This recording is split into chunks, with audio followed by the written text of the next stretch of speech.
اب اس کے بعد اگلی تقریر پیش کرنے کے لیے میں دعوت دے رہا ہوں عزیزم محمد شاہویز صلی اللہ علیہ کو۔ محمد شاہویز عربی اول کا طالب علم ساکن مداری۔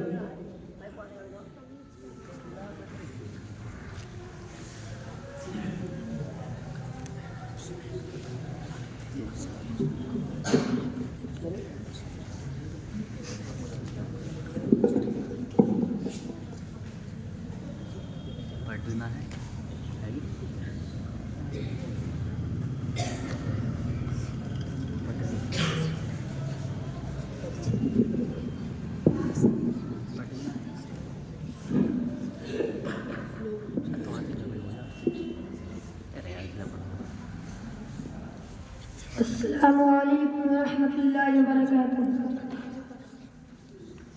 الحمد للہ وحدہ والصلاة والسلام علی من لا نبی بعدہ، اما بعد فاعوذ باللہ من الشیطان الرجیم، بسم اللہ الرحمن الرحیم۔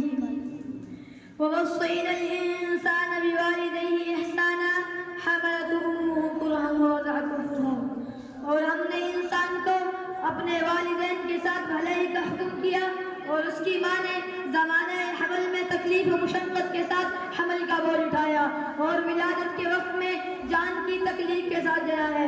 محترم سامعین اور میرے دینی بھائیوں اور دوستوں، قرآن مقدس میں اللہ رب العزت نے کئی جگہ اپنی عبادت اور اپنے حق کے ساتھ بھی والدین کا حق ذکر فرمایا، اور جہاں والد و ارض و سما خالق کائنات نے اپنی عبادت کی تاکید فرمائی ہے، وہاں والدین کے ساتھ حسن و سلوک اور رواداری کی تاکید فرمائی ہے۔ کہیں فرمایا وَوَصَّيْنَا الْإِنسَانَ بِوَالِدَيْهِ إِحْسَانًا، ہم نے انسان کو اپنے والدین کے ساتھ حسن و سلوک کی تاکید کی ہے، اور کہیں فرمایا وَوَصَّيْنَا الْإِنسَانَ بِوَالِدَيْهِ إِحْسَانًا، اور ہم نے انسان کو اپنے والدین کے ساتھ ہمدردی کی تاکید کی ہے۔ الغرض ماں باپ کا اولاد کے اوپر حق اللہ کے بعد دوسرے نمبر پر ہے، اس لیے کہ اللہ تبارک و تعالی موجود حقیقی ہے اور عالم اسباب میں والدین اولاد کے وجود کا سب ظاہری ہے، اس لیے اللہ تعالیٰ نے جگہ جگہ والدین کے حقوق کی اہمیت کی تاکید فرمائی ہے کہ ہمیشہ اپنی والدین کے ساتھ اچھا سلوک کرتے رہو، ان کی تعظیم، محبت اور خدمت گزاری کو اپنی سعادت سمجھو۔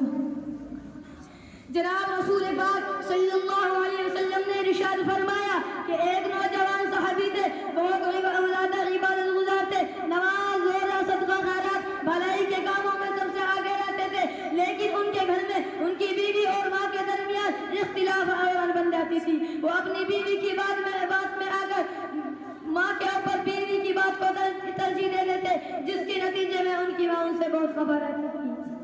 اتفاق سے اس نوجوان کی موت کا وقت آیا اور اس سے کلمہ نہیں پڑھا جا رہا تھا، تو ان کی بیوی حضور پاک صلی اللہ علیہ وسلم کے پاس یہ کہلا بھیجا کہ میرے شوہر نزا کی حالت میں ان سے کلمہ نہیں پڑھا جا رہا تھا، تو حضور اکرم صلی اللہ علیہ وسلم برفس نفیس تشریف لائے اور کہا کہ کلمہ پڑھو، تو انہوں نے کہا کہ میرے میں اس کے پڑھنے کی طاقت نہیں کہ کلمہ پڑھ سکوں۔ حضور پاک صلی اللہ علیہ وسلم نے معلوم کیا کہ ان کی والدہ زندہ ہے، تو لوگوں نے کہا جی ہاں، تو حضور پاک صلی اللہ علیہ وسلم نے ان کی والدہ کو بلوایا اور کہا کہ تم اپنے بیٹے کو معاف کر دو، تو والدہ نے جواباً کہا کہ انہوں نے بہت دل دکھایا ہے، انہوں کو معاف نہیں کروں گی۔ تو اس پر حضور پاک صلی اللہ علیہ وسلم نے لکڑی جمع کرنے کا حکم کیا اور اس میں آگ لگا دی گئی۔ پھر ماں سے پوچھا اگر ہم تمہارے اس بیٹے کو اس آگ میں ڈالیں تو تم اس کے بچانے کی سفارش کرو گی؟ ماں نے کہا ہاں، تو حضور پاک صلی اللہ علیہ وسلم نے ارشاد فرمایا کہ جہنم کی آگ اس سے کہیں زیادہ سخت ہے، جب تم کو اس آگ میں جلنا گوارا نہیں تو اس سے کہیں زیادہ سخت ترین آگ میں جلنا کیسے گوارا ہوگا؟ لہذا تم اپنے بیٹے کا یا تو معاف کر دو ورنہ ہم تمہارے سامنے ان کو آگ میں جلا دیں گے۔ تو ماں نے کہا یا رسول اللہ، آپ گواہ ہیں نا کہ میں نے اپنے بیٹے کو معاف کر دیا ہے اور اس سے راضی ہوں۔ تو اس کے بعد حضور پاک صلی اللہ علیہ وسلم نے بیٹے سے کہا کہ کلمہ پڑھو، تو انہوں نے کلمہ پڑھا۔ محترم سامعین، آپ نے دیکھا کہ ماں باپ کی ناراضی اولاد کے لیے کتنی خطرناک ہے، کہ اولاد اپنی جگہ کتنا عبادت گزار ہو، نیک صالح کیوں نہ ہو، مگر ماں باپ کی ناراضی سے کلمہ تک نصیب نہیں ہوتا۔ مگر آج کا نوجوان جب اس کو جوانی آتی ہے تو اپنی ماں باپ کو کیا صلہ دیتا ہے؟ یہی نہ کہ بیوی کے کہنے میں آ کر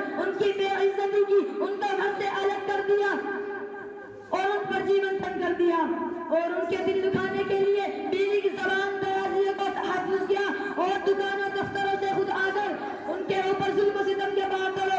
ارے والدین کو کندھوں کا بوجھ سمجھنے والوں اور ان کو خوبصورت کوٹھیوں میں ایسے سمجھنے والوں, ذرا اس حدیث پر غور کرو جنہوں نے اپنی والدین کی نافرمانی کی تھی. اللہ نے ان کو دنیا ہی میں کیسی سزا دی. اس لیے عزم کرو والدین کی خدمت حلال میں کریے. اللہ تعالیٰ آپ کو اور مجھ کو بھی والدین کی اطاعت کرنے کی توفیق عطا فرمائے.